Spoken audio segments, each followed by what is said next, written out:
오늘 우리에게 주신 하나님 말씀은 다니엘서 2장 14절에서 23절까지 말씀입니다. 구약성경 1232면 다니엘서 2장 14절에서 23절까지 말씀 교독하시겠습니다. 그때 왕의 근위대장 아리옥이 바벨론 지혜자들을 죽이러 나가매 다니엘이 명철하고 슬기로운 말로 왕의 근위대장 아리옥에게 물어 이르되 왕의 명령이 어찌 그리 급하냐 하니 아리옥이 그 일을 다니엘에게 알림해 다니엘이 들어가서 왕께 구하기를 시간을 주시면 왕에게 그 해석을 알려드리리이다 하니라. 이에 다니엘이 자기 집으로 돌아가서 그 친구 하나냐와 미사엘과 아사랴에게 그 일을 알리고 하늘에 계신 하나님이 이 은밀한 일에 대하여 불쌍히 여기사 다니엘과 친구들이 바벨론의 다른 지혜자들과 함께 죽임을 당하지 않게 하시기를 그들로 하여금 구하게 하니라. 이에 이 은밀한 것이 밤의 환상으로 다니엘에게 나타나 보임에 다니엘이 하늘에 계신 하나님을 찬송하니라. 다니엘이 말하 이르되 영원부터 영원까지 하나님의 이름을 찬송할 것은 지혜와 능력이 그에게 있음이로다. 그는 때와 계절을 바꾸시며 왕들을 패하시고 왕들을 세우시며 지혜자에게 지혜를 주시고 총명한 자에게 지식을 주시는도다. 그는 깊고 은밀한 일을 나타내시고 어두운 데에 있는 것을 아시며 또 빛이 그와 함께 있도다. 주상들이 하나님이여 주께서 이제 내게 지혜와 능력을 주시고 우리가 주께 구한 것을 내게 알게 하셨사오니 내가 주께 감사하고 주를 찬송하나이다. 또 주께서 왕의 그 일을 내게 보이셨나이다 하니라. 아멘. 얼마 전에 인터넷 기사를 보는 중에 아래에 흥미로운 댓글을 발견한 적이 있습니다. 신은 감당하지 못할 시험은 허락하지 않는다던데 아무래도 신은 나를 너무 과대평가하고 있는 것 같다, 이런 댓글을 본 적이 있어요. 지금 자기가 당하고 있는 시련과 어려움이 너무 버겁다라는 표현을 하고 있는 것이 아닌가라는 생각이 들었습니다. 때론 도저히 견디기 힘든 시련이 우리 앞에 다가올 때가 있습니다. 신방 때 참 많이 받았던 질문이 있어요. 목사님, 이 고난이 하나님으로부터 온 고난입니까? 내 죄 때문에 내 가족이 이런 어려움을 겪는 것입니까? 이런 질문을 참 많이 받은 적이 있습니다. 고난 앞에 너무나 성급하게 하나님이 나를 치신다 이렇게 여겨서는 안 되겠죠. 삶의 고난과 어려움을 무조건 내 죄 때문에 받는 벌로 해석하는 것은 옳지 않습니다. 그러나 우리가 사실 이 사실을 분명히 알고 있지만 그럼에도 불구하고 고난 앞에서 계속해서 이것이 하나님으로 인한 고난인가 묻게 되는 이유가 있는 것이죠. 왜냐하면 내가 겪는 고난이 하나님께로부터 왔다면 따지고 화내고 소리칠 곳이라도 있어요. 그런데 이 고난이 그러니까 하나님의 계획 안에 있는 것이라면 이해되지 않는다 할지라도 또 왜 하필 이 방법이어야만 하는가 하는 마음에 화가 날 수는 있겠지만 견딜 수 있는 의미와 힘을 얻게 되는 거죠. 그러나 지금 내가 당하는 고난이 하나님께로부터 오지 않았다면 그것이야말로 절망적입니다. 내가 당하는 고난이 아무 의미가 없는 그저 속된 말로 운이 안 좋아서 재수가 없어서 당하게 되는 고난이라고 한다면 그것 자체가 주는 무의미함이 얼마나 큰 절망이 되는지 모르겠어요. 니체가 그런 이야기를 한 적이 있습니다. 사실 고통이 있어서 사람을 분격하게 하는 것은 고통 자체가 아니라 고통의 무의미함이다, 이런 이야기를 한 적이 있어요. 바로 이 지점이 이해할 수 없는, 도저히 감당할 수 없을 것 같은 고난 앞에서 그리스도인들을 지켜주는 중심축이 되기도 합니다. 지금 당장은 이해되지 않지만 하나님께 기도하면서 한 걸음 한 걸음 나아갈 수 있는 용기는 어디서 나오게 됩니까? 이 모든 것을 하나님이 주관하고 계신다는 믿음으로부터 나오는 것이죠. 자, 이 모든 것을 하나님이 주관하신다는 믿음이 있을 때 당장 하나님 왜 대체 이런 방법이어야만 합니까? 대체 저는 이게 동의가 되지 않고 이해되지 않습니다. 하나님께 호소하고 하나님께 따질 수 있죠. 그런 방식으로 한 걸음 한 걸음 한치 앞에 보이지 않는 그 현실을 우리는 걸어갈 수 있게 되는 것이죠. 이 믿음을 통해서 하나님이 모든 것을 주관하고 계시고 내가 당하는 고난과 어려움조차 이 모든 것들이 내 죄 때문에 당하는, 하나님 나를 치셔서 내 죄 때문에 당하는 고난이라고 함부로 우리는 말할 수 없지만 이 모든 것을 하나님이 주관하고 계신다는 이 믿음이 오히려 그 고난을 한 걸음 한 걸음 걸어가게 만들더라는 것입니다. 오늘 다니엘도 이 믿음을 통해서 절체절명의 위기의 상황을 한 걸음 한 걸음 걸어 나가는 것을 우리는 보게 되는 것이죠. 본문을 통해 위기의 상황 가운데 다니엘이 두 가지를 구했습니다. 이 두 가지 구한 것이 무엇인지 한번 살펴보도록 할게요. 첫 번째, 다니엘이 구한 것은 시간이었습니다. 바벨론의 다른 지혜자들과 술객들은 왕에게 무슨 꿈을 꾸셨는지 알려달라고 요구하죠. 그리고 다니엘은 왕 앞에 가서 시간을 요구합니다. 이것이 양측의 생사를 가르는 결정적인 차이였습니다. 느부갓네살 왕은 꿈의 내용도 알려주지 않은 채 꿈풀이를 하지 못할 경우 사지를 찢어 죽이는 엄청난 벌을 내리겠다고 엄포를 놓죠. 이에 바벨론의 지혜자들은 두려움과 억울함에 압도되었을 것입니다. 그래서 그들은 계속해서 꿈의 내용이 뭔지 알려달라고 호소하다가 그렇게 죽임을 당하게 되죠.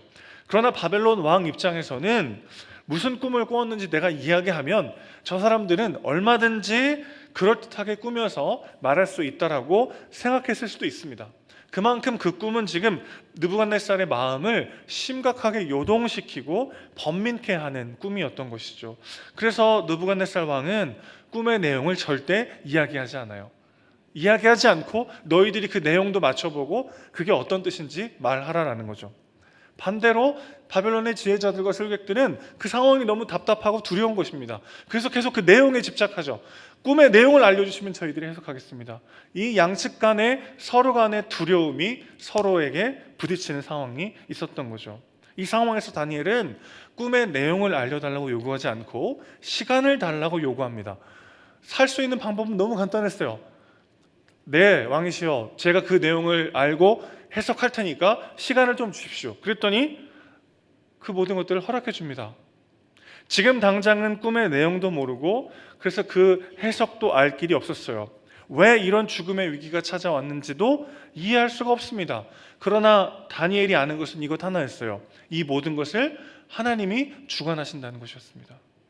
그러니 보이지 않고 잡히지 않아도 한 걸음 한 걸음 주님과 함께 걸어가기만 하면 되는 것이죠. 이제 지금 당장 다니엘에게 필요한 건 그래서 꿈의 내용이 아니라 다음 한 발을 내디딜 수 있는 시간이었던 거죠.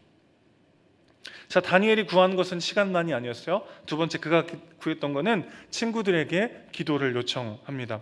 18절 말씀 보시면 다니엘은 새 친구들에게 하나님이 이 은밀한 일에 대하여 불쌍히 여기셔서 죽지 않도록 도와주시길 기도해달라고 부탁을 합니다. 그는 지금 세계 평화와 민족의 독립을 위해서 기도를 부탁한 게 아니에요. 살려달라고 발버둥치는 지극히 개인적인 기도를 부탁하고 있습니다. 그리고 이 기도를 하나님은 사용하셔서 바벨론의 왕의 인정을 받고 하나님께 영광을 돌리는 일에 귀하게 사용하셨죠.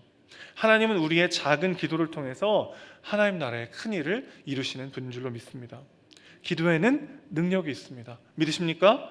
기도가 능력이 있는 이유는 우리 기도의 내용이 완벽해서가 아니에요. 그 내용이 너무 거창하고 가치 있고 어마어마한 내용을 기도해서 그 기도를 통해서 엄청난 일이 일어나는 게 아니더라는 것입니다. 우리 기도의 내용이 완벽해서가 아니라 그 기도를 들으시는 분이 완전하시기 때문이죠. 어떤 기도를 하느냐보다 중요한 건 그래서 내 기도를 들으시는 분이 어떤 분이신지를 기억하는 것입니다. 하나님은 우리가 떡을 달라고 하면 떡을 주시는 분이죠. 그리고 우리가 돌을 달라고 해도 떡을 주시는 분이 우리 하나님이십니다. 그분은 우리가 행여나 나쁜 것을 구할 때에도 좋은 것을 주시는 분이죠. 그분은 우리 아버지시기 때문에 그렇습니다. 우리가 기도할 때 내가 처한 상황과 기도의 내용보다 더 집중해야 되는 것은 그래서 내가 아버지 하나님께 기도하고 있다는 그 사실입니다. 그분과 내가 끊을 수 없는 그 어떤 고난과 역경과 심지어 나 자신의 죄와 부족함조차도 끊을 수 없는 완전하고 영원한 사랑의 교제 속에 묶여 있다는 것을 우리는 기억해야 하는 것이죠. 그렇게 기도할 때 우리는 기도의 내용 자체가 중요해지지 않는 거죠. 기도가 응답되고 응답되지 않느냐가 기도의 지속성을 결정하는 내용이 아니라 내가 그분 앞에 들어갈 수 있고 그분의 임재 안에서 그분께 마음껏 그분을 때로는 원망하기도 하고 이유되지 않는다고 호소하기도 하고 부르짖을 수 있음 자체가 주는 평안과 또 한 걸음 한 걸음을 나아갈 수 있는 힘을 얻게 될 줄로 믿습니다. 매일매일 오늘의 양식을 구하십시오. 한치 앞이 보이지 않는 상황 가운데에서도 주의 말씀이 비추는 한 걸음 앞을 구하는 우리가 되길 소망합니다. 한 걸음을 도저히 뗄 수 없을 것 같은 그런 절망적 시간이 찾아올 때가 있어요. 그럴 때 우리는 이 고난의 결과와 모든 의미와 그것들을 구하는 것이 아니라, 그것들이 보이지 않을 때 다음 한 걸음을 뗄 수 있는 만큼의 시간을, 그럴 수 있을 만큼의 용기와 믿음을 구해야 하는 것이죠. 자, 다니엘이 구한 이 두 가지의 결과는 19절 말씀에 나옵니다. 하나님이 환상으로 다니엘에게 보여주셨어요. 다니엘은 감격하며 하나님을 찬송합니다. 영원부터 영원까지 계신 찬양받기 합당하신 이름, 지혜와 능력이 있고 모든 것을 주관하시는 하나님, 그의 가슴에 감격과 감사가 터져나와서 하나님의 이름을 지금 찬양하고 있어요. 문제는 우리 삶에는 이런 드라마틱한 반전이 잘 안 일어난다는 거예요. 하나님 앞에 시간을 구하고 내게 함께 기도해 줄 친구들에게 부탁하고 그렇게 열심히 하나님께 기도할 때 하나님이 응답하시는 것 같기도 하지만, 그러나 근본적인 내 문제가 갑자기 확 풀린다거나 드라마틱하게 하나님이 개입하셔서 그 일이 해결되는 일이 참 많이 일어나지 않는 것처럼 보일 때가 있습니다. 기도 부탁할 만한 사람이 아무도 떠오르지 않는 순간이 있어요. 때로는 이 문제를 이해하고 공감해 줄 만한 친구가 없을 때도 있습니다. 그리고 때로는 친하기 때문에 오히려 말할 수 없는 어려움도 있기 마련이죠. 무언가 도움의 손길을 요청하기도 전에 주저앉게 되는 경우도 있습니다. 절망을 조금만 뒤로 미룰 시간조차 허락되지 않는 위기 앞에 빠질 때도 있어요. 그렇게 친구도 시간도 드라마틱한 반전도 허락되지 않는 시련의 때도 있기 마련이죠. 그러나 사랑하는 성도 여러분, 두려워하지 마십시오. 그 길을 먼저 가신 분이 계십니다. 겟세마네 동산에서 우리 주님은 극도의 공포를 느끼셨어요. 한 번도 경험해보지 못했던 하나님 아버지의 분노, 그리고 그분과의 단절이 있을 십자가가 그분에게는 엄청난 공포와 두려움으로 몰려왔습니다. 아파서, 괴로워서 주는 두려움이 아니라 영원전부터 완전한 사랑 안에 연합으로 함께했던 그 하나님 아버지에게 한 번도 경험해보지 못했던 분노와 그분과의 단절을 경험할 것을 생각하니 그것이 우리 주님께 어마어마한 공포와 두려움으로 다가왔던 것이죠. 그래서 그분은 제자들에게 가십니다. 내가 죽을 것 같다. 정말 죽을 것 같으니까 나를 위해 좀 기도해다오. 그러나 제자들은 한 시간도 깨어있지 못하고 잠에 빠져버리죠. 그날 밤 우리 주님에게는 자신을 위해 간절히 기도해 줄 단 한 명의 친구도 존재하지 않았습니다. 그래서 우리 주님은 할 수 있거든 내게로부터 이 잔을 옮겨주십시오, 그렇게 호소했지만 그분에게는 단 하루의 시간도 허락되지 않았어요. 바로 그날 새벽 우리 주님은 로마 군인들에게 끌려가셨고 결국 십자가에 달려 죽으셔야만 했습니다. 다니엘이 구했던 그 어떤 것도 우리 주님께는 허락되지 않았어요. 그리고 그분께서 이 모든 것들을 빼앗기심으로 우리에게 이 모든 것이 주어지는 은혜가 있게 된 것이죠. 이제 시간은 여러분의 편입니다. 우리 삶의 엔딩이 이미 결정되었기 때문이죠. 우리 주님이 자기 목숨으로 확증하신 영원한 생명으로 우리는 한 걸음 한 걸음 걸어가고 있는 줄로 믿습니다. 당장 이 고난의 의미를 다 알지 못해도 우리는 이 고난의 끝을 알게 되었어요. 그렇기 때문에 시간은 늘 우리의 편인 것이죠. 오늘 당장 또 한 걸음 한 걸음을 내디딜 수 있는 시간, 그 한 발짝을 내디딜 수 있는 믿음이 우리 안에 있을 때 이 고난의 과정과 언제 끝날지 모르는 어려움이 우리 앞에 있지만 우리는 이 고난의 끝을 아는 거죠. 영원의 엔딩을 우리는 이미 알고 있습니다. 그러니 시간은 늘 우리의 편인 것이죠. 그리고 그 길을 걸어가는 동안 우리는 말할 수 없는 탄식으로 우리를 위해 중보하시는 성령 하나님과 함께하고 있습니다. 우리가 행여나 잘못된 것을 구할 때도 우리의 친구이신 주님께서 좋은 것을 주십니다. 우리 친구 되신 주님께서 늘 우리를 위해 기도하고 계십니다. 도저히 기도 부탁을 할 수 없는 상황, 아무에게도 호소할 수 없는 시간조차 허락되지 않는 것 같은 그 절망의 상황 가운데 그리스도를 보셔야 합니다. 그분의 죽으심과 그분의 부활이 우리에게 영원한 시간과 영원의 친구를 선물했기 때문에 그렇습니다. 그 주님을 바라보며 담대히 오늘 또 한 걸음을 내딛는 저와 여러분 되시기를 주님의 이름으로 축원합니다. 하나님 아버지, 너무나도 힘겹고 어려운 삶의 문제 앞에 나를 위해 기도해 달라고 호소할 수도 없는,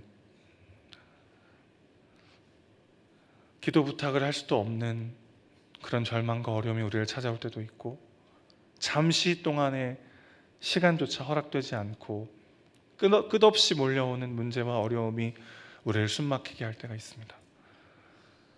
그러나 그 길을 주님이 먼저 가셨습니다. 우리에게 영원한 시간을 선물하셨고 우리에게 영원한 친구가 되어 주셨습니다. 오늘도 우리의 상황과 현실, 나 자신의 초라함을 바라보지 않게 하시고 눈을 들어 그리스도를 보기 원합니다. 그분 안에 확증되어 영원토록 함께하는 진정한 우리의 모습을 발견하고 그렇게 담대하게 또 한 걸음 또 한 걸음 담대하게 믿음으로 내디딜 수 있는 우리가 될 수 있도록 주님 붙잡아 주시옵소서.